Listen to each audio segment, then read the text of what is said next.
जैसे ही हेमंत ने दिव्या को ये बताया कि उसका ट्रांसफर भानगढ़ हो गया है, डर के मारे उसकी हालत खराब हो गई, क्योंकि भानगढ़ के बारे में उसने पहले ही बहुत कुछ सुन रखा था। वहाँ के किले के बारे में उसने कई भूतिया कहानी भी सुन रखी थी। उस रात जब हेमंत, दिव्या और उनकी बेटी जया डिनर कर रहे थे तो भानगढ़, अरे ये तो वही जगह है ना जहाँ के किले में भूत रहते हैं। मुझे नहीं जाना भानगढ़। तुम ऑफिस वालों को बोलकर अपना ट्रांसफर कहीं और करा लो। तुम भी ना बच्चों वाली बात करती हो दिव्या। ट्रांसफर क्या अपने हाथ में है? और चलो मान लेता हूँ कि भानगढ़ के किले में भूत है, इसका ये मतलब तो नहीं कि पूरे शहर में ही भूत है। यही बात तो मैं भी मम्मा को समझा रही थी, लेकिन मम्मा मेरी बात सुन ही नहीं रही थी। अगले दिन वे तीनों भानगढ़ की ओर निकल गए। लंबा सफर था, इसलिए उन्होंने रिजर्वेशन करा लिया था। ट्रेन के पहुंचने का समय रात के 3 बजे का था, इसलिए वो आराम से खा पी कर सो गए। रात के करीब 2:30 बजे एक आदमी ने हेमंत को जगाते हुए कहा, भाई साहब। हेमंत उस समय गहरी नींद में था, लेकिन उस आदमी के जगाने पर वो तुरंत ही जाग गया। उसने देखा तो वो एक कुली था। उसने उसकी ओर देखते हुए कहा, क्या बात है, आप मुझे क्यों जगा रहे हैं? साहब भानगढ़ आ गया है, आप लोगों को यहीं उतरना है ना, आखिरी स्टेशन है ये। हेमंत ने अपनी घड़ी की ओर देखा, उसमें तो 2:30 बज रहे थे। आधे घंटे पहले ही पहुंच गई ट्रेन।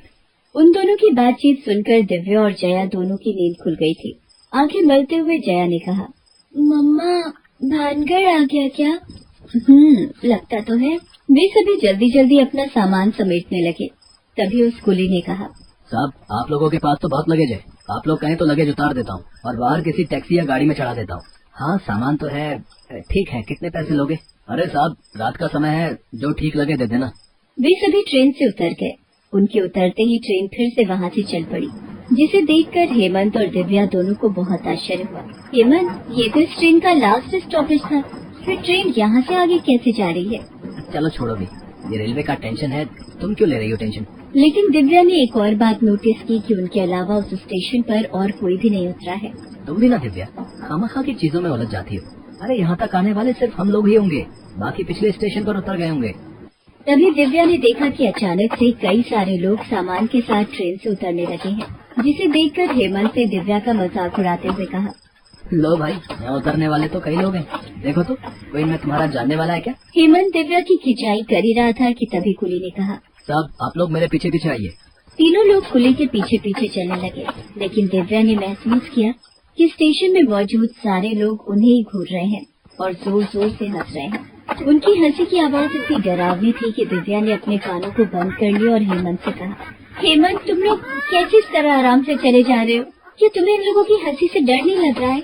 लेकिन दिव्या की बात का हेमंत ने कोई जवाब नहीं दिया और आगे बढ़ता रहा। इस बात पर दिव्या को गुस्सा आ गया और उसने चिल्लाते हुए हेमंत से कहा, हेमंत तुम्हें सुनाई नहीं दे रहा है मैं तुमसे क्या बोल रही हूँ? उसकी बात को सुनकर हेमंत उसकी तरफ घूर कर देखता है। हेमंत की आंखें उस समय अंगारे की तरह लाल थी और उसका चेहरा भी बिल्कुल विकृत हो गया था। वो उसे देखकर जोर जोर से हंसने लगा। अचानक हेमंत प्लेटफॉर्म पर तेजी से भागने लगा और सामने से आ रही एक ट्रेन के आगे कूद गया। पल में ही उसकी धज्जियां उठ गई। उसे देखकर दिव्या जोर से चिल्ला पड़ी, हेमंत! तभी दिव्या के कानों में हेमंत की आवाज आई, जो उसे जोर जोर से पुकार रहा था, दिव्या दिव्या! दिव्या ने पलटकर देखा तो हेमंत और जया दूर खड़े थे। कुली भी उनके पास ही था और वे उसे हाथ हिलाकर अपने पास बुला रहे थे। हे भगवान, ये क्या है? अभी तो मैं इनके साथ थी, ये पीछे कैसे रह गए? वो भागी भागी हेमंत के पास गई और उसे गले से लगा लिया। हेमंत तुम ठीक हो ना? मैं तो ठीक हूँ, लेकिन तुम ये बताओ कि तुम कहाँ चली गई थी? जया और हम कितने परेशान हो गए थे। दिव्या हेमंत को सब कुछ बताने ही वाली थी कि तभी उसकी नजर पटरी पर गई। उसने देखा कि हेमंत का कटा सिर पटरी पर पड़ा हुआ है और उसका धड़ भी शरीर से अलग है। ये देखकर दिव्या बेहोश हो गई। जब उसे होश आया तो उसने देखा कि हेमंत परेशान सा उसके पास बैठा है और जया लगातार रोई जा रही है। मैं कहाँ हूँ मैं? हेमंत! मैं यही हूँ दिव्या, तुम्हारे पास। हम अभी स्टेशन में ही हैं। तुम्हें पता है, न जाने तुम अचानक कैसे बेहोश हो गई थी। जानती हो, वो कुली भी भाग गया, उसने कहा उसे घर जाना है। दिव्या की आंखों के आगे फिर से सारे दृश्य आने लगे, लेकिन उसने उन बातों को इग्नोर किया और हेमंत से कहा, हेमंत मुझे जल्दी से यहाँ से ले चलो, ये स्टेशन मुझे कुछ ठीक नहीं लग रहा है। अरे मैं भी तो उसी जुगाड़ में लगा हूँ, लेकिन इतना सारा सामान लेकर हम बाहर कैसे निकले? कोई कुली या कोई हेल्पर तो होना चाहिए ना। मैं मदद करती हूँ तुम्हारी, लेकिन तुम किसी भी तरह यहाँ से चलो। मैं एक पल भी यहाँ नहीं रुकना चाहती। तभी उन्हें रेलवे का एक टीटी अपनी ओर आता दिखा। हेमंत उनके पास गया और उनसे कहा कि वो हमारी मदद करे।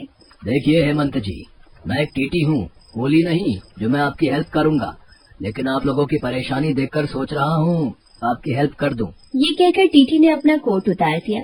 उसके कोट उतारते ही उसका चेहरा बदलने लगा और वो उसी कुली में बदल गया जो उसे ट्रेन में मिला था और थोड़ी देर पहले भाग गया था। तुम तो वही कुली हो? ये कैसे हो गया? ये टीटी कुली में कैसे बदल गया? वो ये सोच ही रहा था कि हेमंत को किसी के चीखने की आवाज आई। चीख की वो आवाज दिव्या और जया की थी। हेमंत ने देखा कि दिव्या और जया को कई सारे लोग घेर कर खड़े हैं। उन सभी का चेहरा बहुत ही भयानक था। वे सभी उन दोनों पर हमला करने वाले थे। तभी हेमंत दौड़ते हुए उनके पास गया और दिव्या, मैं जया को लेकर भागता हूँ, तुम्हें जितनी ताकत है लगाकर भागो। हेमंत ने उन चुड़ैलों और भूतों के बीच से जया को उठाया और अपने कंधे पर बिठाया और तेजी से भागने लगा। तभी उनमें से कुली के भूत ने हेमंत का पैर पकड़कर खींच लिया। वो धड़ाम से नीचे गिर पड़ा और यही नहीं, उसके कांधे से उछलकर जया रेल की पटरी पर जा गिरी। पापा, पापा। तभी हेमंत ने देखा कि उसी पटरी पर तेज रफ्तार से एक ट्रेन आ रही है। ये देखकर हेमंत और दिव्या दोनों की चीख निकल गई। हेमंत उस पटरी पर ट्रेन आ रही। हमारी जया को बचाना होगा। ट्रेन पूरी स्पीड में पटरी पर आ रही थी और जया चिल्लाई जा रही थी। इस बीच हेमंत और दिव्या दोनों भागते हुए पटरी पर पहुँचे, लेकिन तब तक देर हो चुकी थी। ट्रेन उन तीनों को रौंदती हुई निकल गई। अगली सुबह कुछ लोगों की भीड़ एक जगह पर इकट्ठा थी। वे सभी लोग बातें कर रहे थे।